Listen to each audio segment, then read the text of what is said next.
Selamat sejahtera. Okey, hari ni cikgu buat video awal dan cikgu nak kongsikanlah kepada awak jawapan yang minggu lepas. Cikgu akan bahagikan kepada dua bahagian, iaitu yang pertama kita bincangkan cara nak buat tapak, and then kita tengok dia punya maklumat tambahan. Okey, video yang kedua cikgu akan kongsikan macam mana cara pengiraan dia. Okey, supaya cikgu buat macam ni supaya tidak terlalu panjang. Okey, sebelum tu kita baca doa dulu. A'udzubillahi minasyaitonirrajim. Bismillahirrahmanirrahim. Alhamdulillahirabbil alamin. Arrahmanirrahim. Maliki yaumiddin. Iyyaka na'budu wa iyyaka nasta'in. Ihdinas siratal mustaqim. Siratal ladzina an'amta 'alaihim ghairil maghdubi 'alaihim waladdallin. Bismillahirrahmanirrahim. Ar-Rahman 'allamal Qur'an, khalaqal insan 'allamahul bayan. A'udzubillahi minasyaitonirrajim. Bismillahirrahmanirrahim. Alhamdulillahirabbil alamin. Assalatu wassalamu ala sayidina Muhammadin asyrafil anbiya'i wal mursalin wa ala alihi wa sahbihi ajma'in. Allahumma aftah alaina hikmataka wa anshur alaina min khazain rahmatika ya arhamar rahimin. Rabbi shrah li sadri wa yassir li amri wahlul 'uqdatam min lisani yafqahu qawli. Allahumma faqihna fid din wa 'allimna ta'wil. Rabbana atina fid dunya hasanah wa fil akhirati hasanah wa qina adzabannar. Wa sallallahu ala sayidina Muhammadin wa ala alihi wa sahbihi wasallam. Walhamdulillahirabbil alamin. Amin ya rabbal alamin. Okey, hari tu sekejap kenapa jadi banyak pula dia ni. Saya tutupkan supaya kurang gangguan.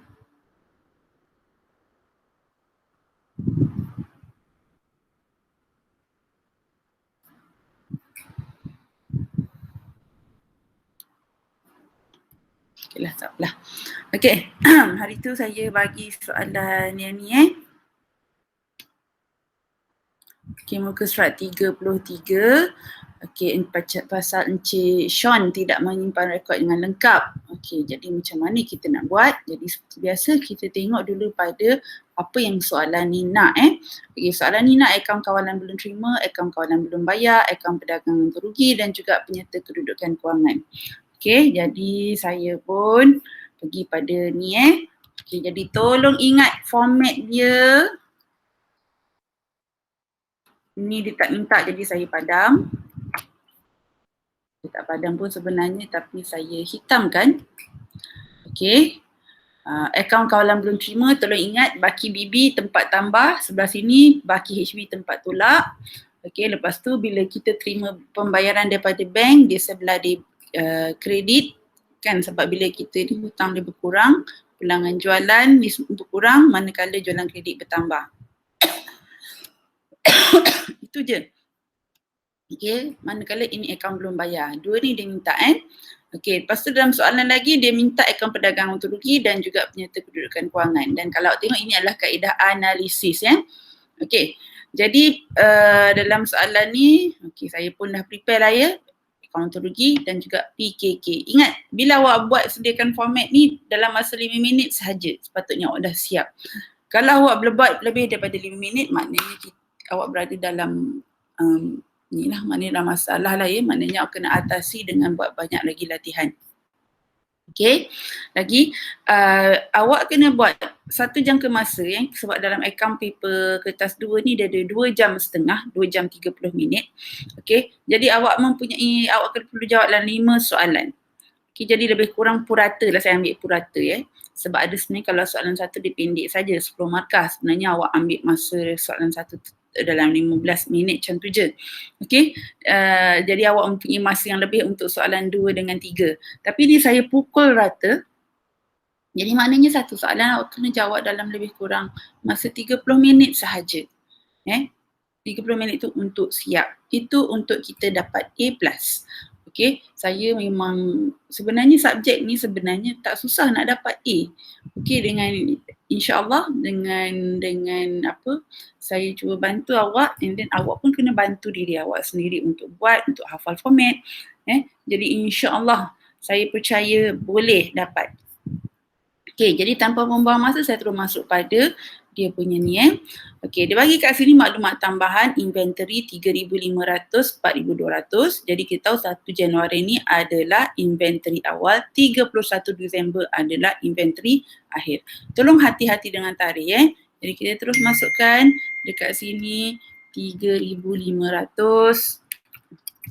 Okey, kemudian inventory akhir dia 4,200. Okey, kat sini pun inventory dekat aset semasa Ada lagi satu inventory akhir pun 4,200. Okey, itu dia punya ni, senang. Terus masuk je. Kalau bila dia cakap pasal inventory akhir, itu je lah. Awak kena ingat itu saja Maknanya masukkan dalam akaun pedagang untung rugi, bahagian inventory awal, inventory akhir pula selepas kos barang untuk dijual, dan juga dekat aset semasa pun ada inventory akhir. Senang je, kacang je sebenarnya. Yang penting awak buat latihan. Okey, seterusnya saya pergi pada yang seterusnya lah Saya cari pada soalan pada ni supaya saya tak silap-silap sangat. Okey, kemudian kita tengok item yang kedua. Insurans prabayar, satu awal tahun, satu akhir tahun. Okey, jadi bila kita ingat atas ni ada insurans sebanyak 800. Insurans prabayar ni kalau awak tengok ialah dia sebenarnya sini adalah tambah. Dia tak nak ni pula, biarlah. Okey, insurans prabayar ni kalau awak tengok bila hujung tahun insurans prabayar adalah insurans yang terlebih bayar. Jadi yang hujung sini tolak. Kita pegang pada yang hujung. Bila prabayar maknanya terlebih, jadi kita kena tolak yang hujung tahun. Bila hujung tahun kena tolak, awal tahun kita tambah. Jadi kita ambil amount ni 800, tolak 200, tambah 300. Item dia ialah insurance Jadi sini insurance 800 tambah tolak 200 tambah 300. Okey. Jadi kita dapat ni 600, 900 Okey, dan satu lagi ialah insurans prabayar asbab berhebat, jadi dia adalah dalam aset.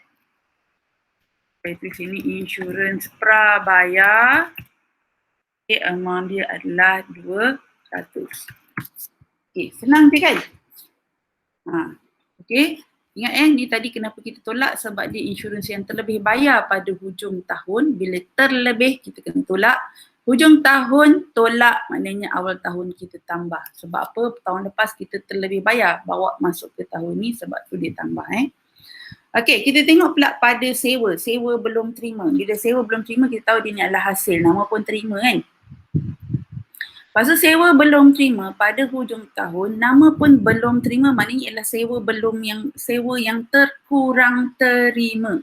Jadi bila terkurang terima yang hujung tahun ni kita perlu tambahkan.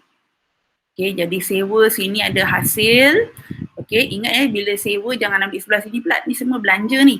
Okey, yang sini 3,500 tambah 800. Okey, lepas tu yang sini bila sini tambah tadi, sebab dia terkurang, yang sini kita tolak. Okey, jadi 3,500 tambah 800 tolak 1,580. Okey, jadi dia sewa. Saya masukkan dekat tempat hasil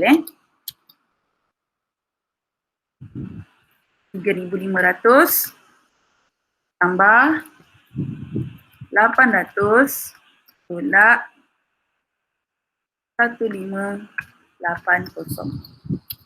Jadi kita dapat, kenapa pula dia jadi hitam?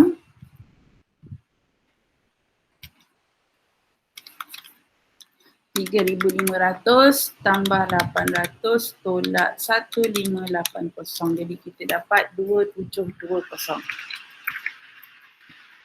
Okey, sekali lagi kita tengok Sewa belum terima, dia adalah kategori hasil belum terima. Jadi awak kena ingat formula as bapa hebat, belanja prabayar hasil belum terima.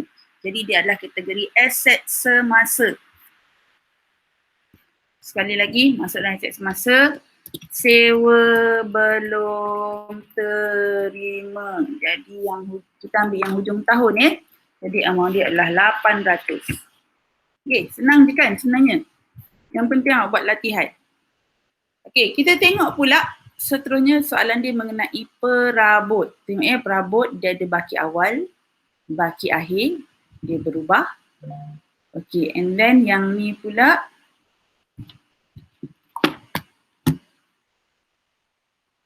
sekejap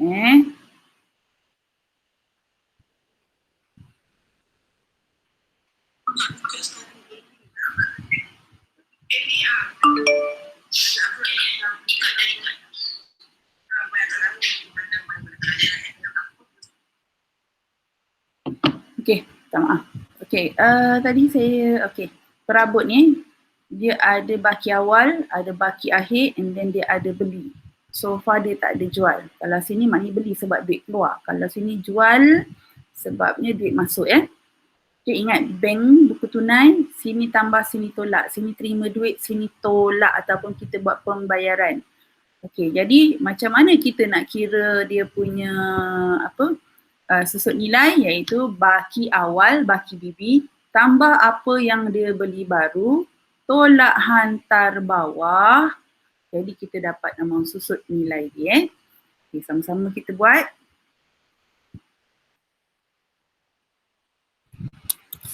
Cek jawapan awak. Okay, susut nilai tadi baki awal 3,500. Okay, tambah dia beli baru tadi 1,000. Tolak baki akhir dia ialah 4,000. Okay, jadi ni 4,500 tolak 4,000 maknanya 500 lah. Okay, ini susut nilai, nama dia perabot. Okay, ingat dalam item belanja ni jangan sesekali letak susut nilai terkumpul perabot. Bila susut nilai terkumpul perabot, dia sebenarnya item dalam aset bukan semasa Okay, ingat susut nilai terkumpul, aset bukan semasa. Sini hanya susut nilai. Okay, bila awak buat sini susut nilai perabot, kalau awak buat terkumpul tadi, awak akan hilang markah dekat untung bersih. Sini tak dapat markah, sini pun tak dapat markah. Okay, sebab apa? Dia menjadi item butir asing. Butir asing ni sepatutnya tak kat sini awak tapi tersalah letak. Jadi hati-hati dengan nama dia. Walaupun awak salah kira, awak kira betul tapi cara awak menulis tu salah, jadi kita tak dapat markah. Okay, jadi hati-hati. Okay, lepas tu kita masuk kat sini perabot. Yang ni kita terus masukkan nilai akhir saja, iaitu 4,000. Okay, sebab amount 4,000 ni dah tolak susut nilai Okay, kita pergi pada yang seterusnya, iaitu kenderaan, iaitu 8. Kita tengok nilai dia tak berubah, 80,000, 80,000. Okay, pasal ada cerita pasal kenderaan tak? Okay, ni dia ada cerita pasal yang ada nilai scrap. Ni pun sebenarnya sejenis garis lurus.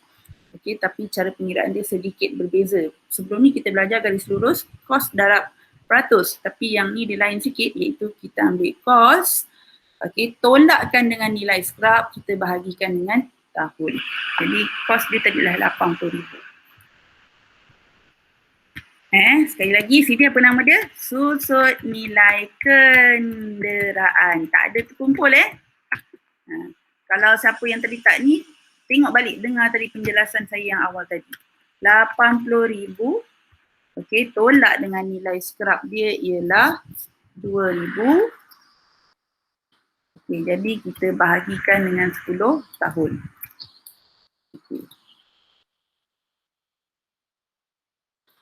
Jadi, kita kira 80,000 tolak dengan 2,000, kita dapat 78,000, bahagi dengan 10 tahun, jadi kita dapat 7,800.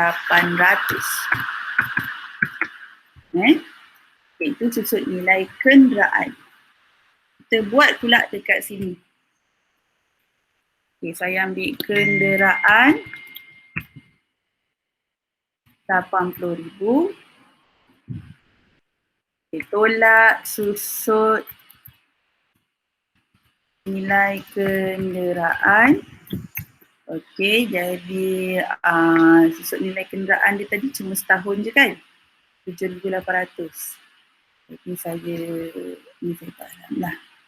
Tak payah tunjuk jalan kira sebab sama je. Sebab dia tak ada, sepatutnya yang baru tambah yang lama. Yang lama tak ada, cuma ada yang baru, jadi kita tolakkan teruslah. Okay, kita dapat 72,200. Terus kira sampai sini sebab markah kat sini. Kita nak samakan markah situ. Okey, kemudian kita tengok pula tentang pinjaman. Pinjaman dia pada awal tahun adalah 12,000, pada akhir tahun 9,000. Okey, ada cerita apa lagi tak pasal pinjaman?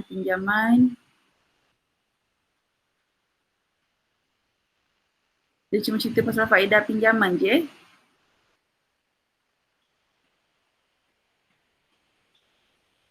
Okey.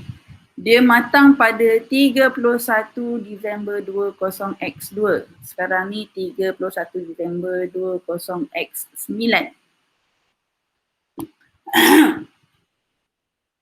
Jadi kalau awak tengok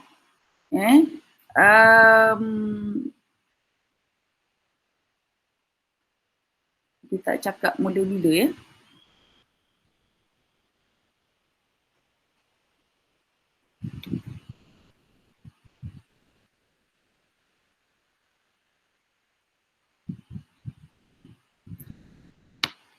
Okey, saya anggapkanlah ya. Okey, pada 1 Januari baki dia 12,000.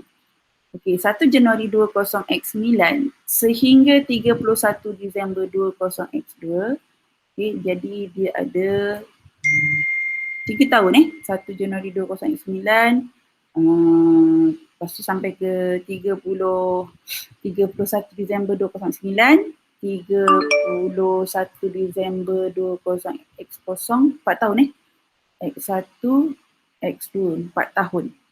4 tahun Jadi 12,000.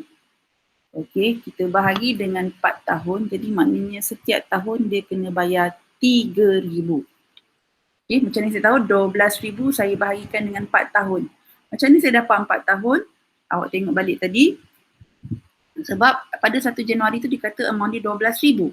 Okey, manakala dia kata pada dia ada pada 1 Januari and then dia punya tu pada sampai 20x2. Jadi kita kira tadi 31 Disember 2009, 31 Disember 20x0, 20x1, 20x2. Jadi 4 tahun. 12,000 bahagi dengan 4 tahun kita perlu bayar lebih kurang 3,000 setahun. Okey, jadi macam mana saya nak masukkan dalam ni? Ni cerita pasal bapak dia. Bapak dia maksud saya cerita pasal pinjaman. Jadi pinjaman dia dekat sini.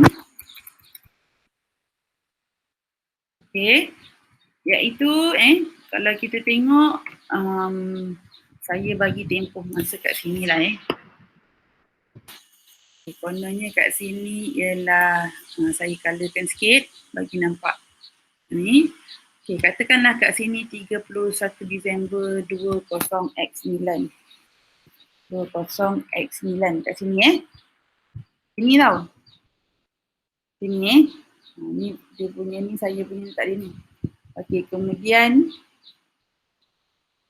dibagilah senggat.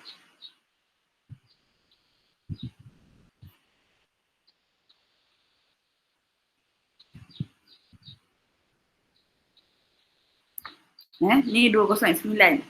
Okey, ni 20x0, 20x1, 20x2.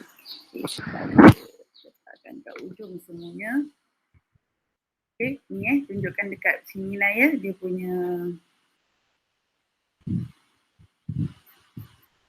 punya masa tu lah.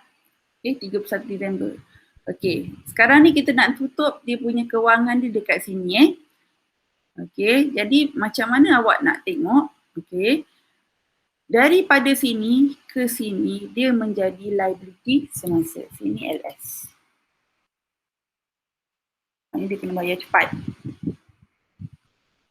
Okey, yang ni, yang kemudian ni, yang lagi 3 tahun saya letak hijau lah ya. Menunjukkan dia macam kita boleh relax sikit lah, lama sikit kita nak ni. Jadi dia akan masuk liability bukan semasa. Okay, kita dah tahu dari sini ke sini tadi setahun kita kena bayar sini 3,000, sini 3,000, sini 3,000, sini 3,000. Okay, and then kalau kita tengok sebenarnya ini pun memang dia dah kurang 3,000, daripada sini 12,000, dia dah bayar 3,000, maknanya ni dah selesai. Okay, dah selesai saya hitamkan, maknanya ni dah tak ada.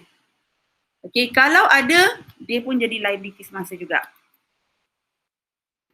Ini saya mergekan. Kalau ada, dia pun masuk dalam liability semasa. Tapi masalahnya dia dah bayar, dah settle lah. Okay, jadi tinggal masuk yang ni saja, 3,000 liability semasa. Jadi pinjaman kat sini ialah 3,000. Macam ni kita dapat 3,000.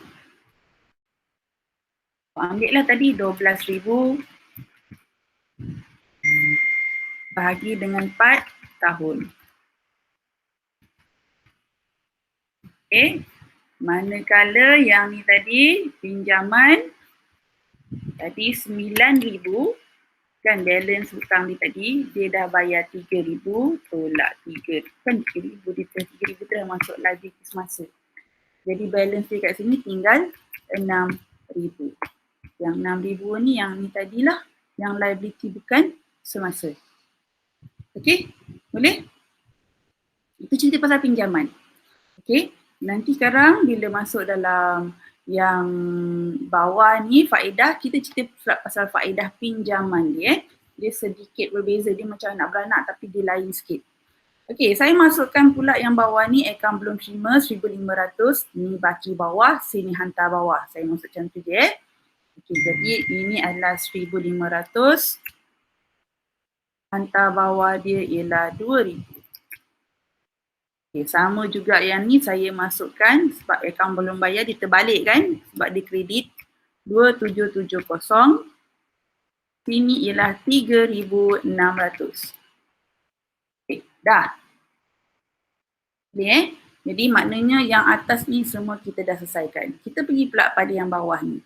Kenderaan tadi kita dah buat, dah selesai.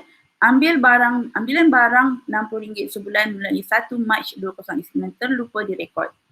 Okey, kita buat 1 Mac sampai 31 Disember, jadi kita ada berapa? 1 Mac sampai 31 Mac, 1 April, Mei, Jun, Julai, Ogos, Oktober, November, Disember.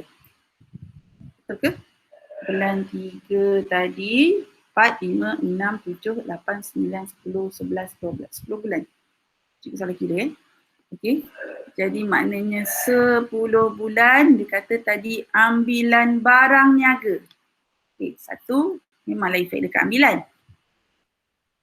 Jadi saya tulis ni ambilan, iaitu dia kata RM60.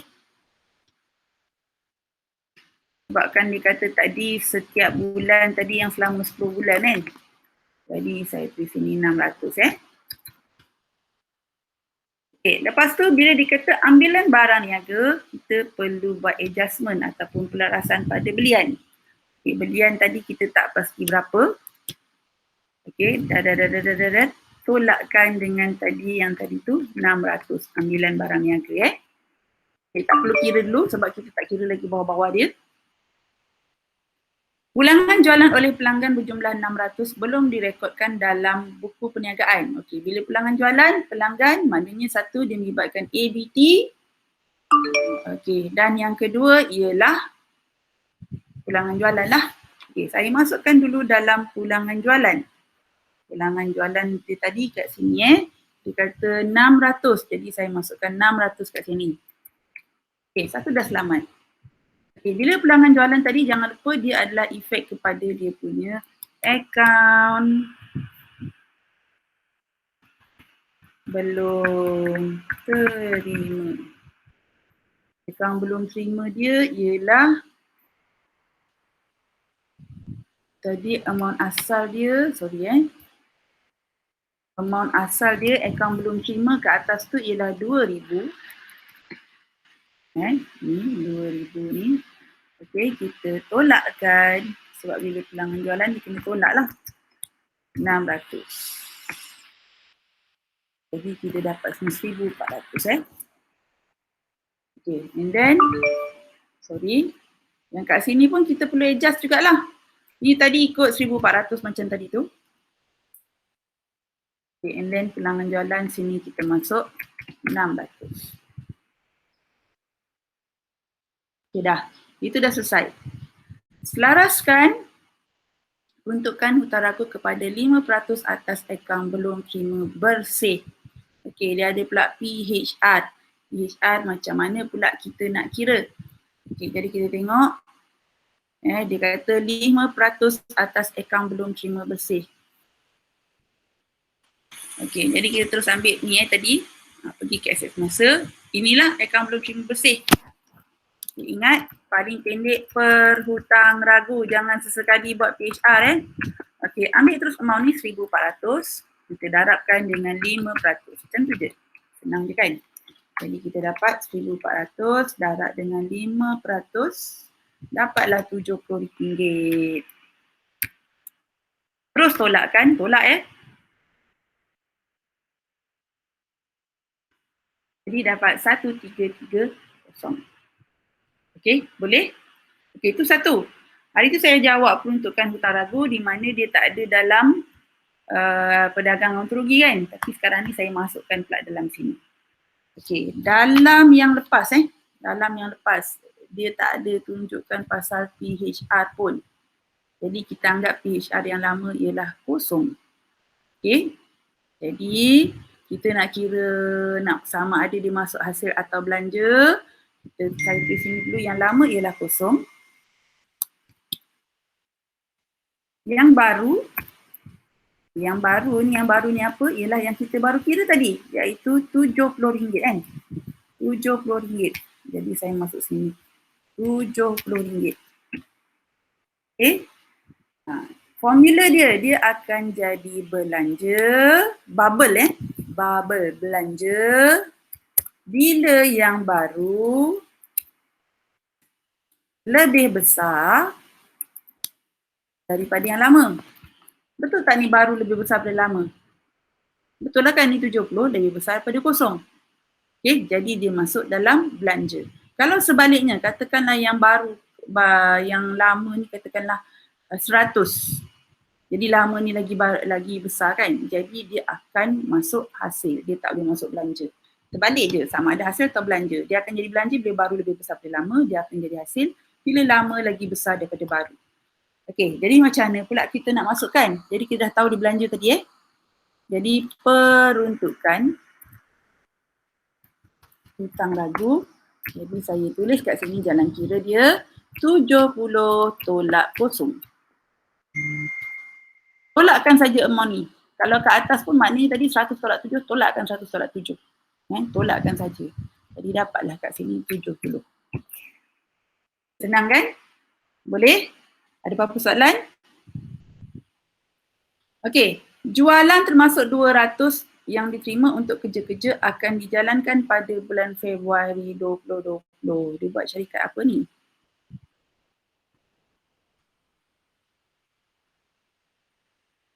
Oh, dia macam terima jualan ni lah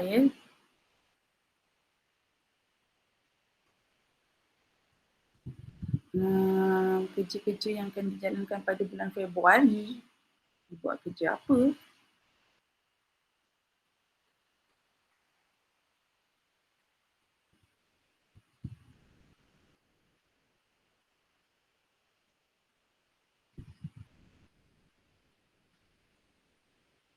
Sekejap saya pun confuse apa jawapan ni. Kenapa tak dia cakap kerja-kerja macam ni?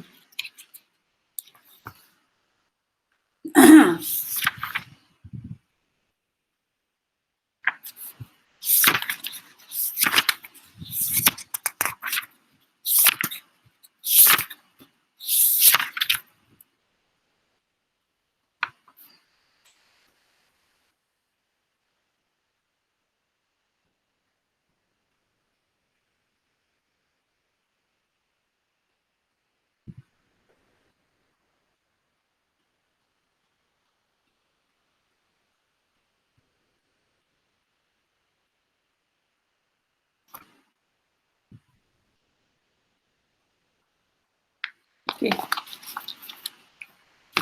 Pernah pula nampak item macam ni, tapi kita buat je lah Okay, jadi dia memang kerja jualan lah, tapi macam dia dah advance. Sekarang ni 209 tapi dia dah buat kerja 2020 punya.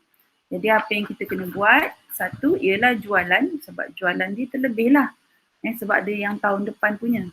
Jadi jualan kat sini, kita tak kira lagi yang lain tadi. Jadi saya masukkan kat sini, tolak 200 Saya masukkan saja kat situ. Okey, lepas tu sekarang ni dia ada jualan yang akan datang. Jadi dia adalah jualan belum terperoleh. Item ni saya sendiri pun tak pernah dengar, tapi ada dalam soalan ni. Okeylah, tak apalah, kita cuba buat Jualan belum terperoleh. Jadi dia adalah liability semasa. Jualan belum terperoleh sebab dia dah dapat duit tapi dia belum buat kerja tu lagi. Jadi tulis sini 200. Okay, sorry to say. Saya nak kena tambah lagi satu item sebab dia mesti ada akaun belum bayar Okay. Dah kan? Okay, faedah pinjaman 8%. Sorry, saya tertinggal ni. Ini tadi dah. Seorang pekerja telah menerima pendahuluan gaji sebanyak 300. Maknanya gaji kita ada yang terlebih bayar. Okay, jadi kita ambil gaji. Kan?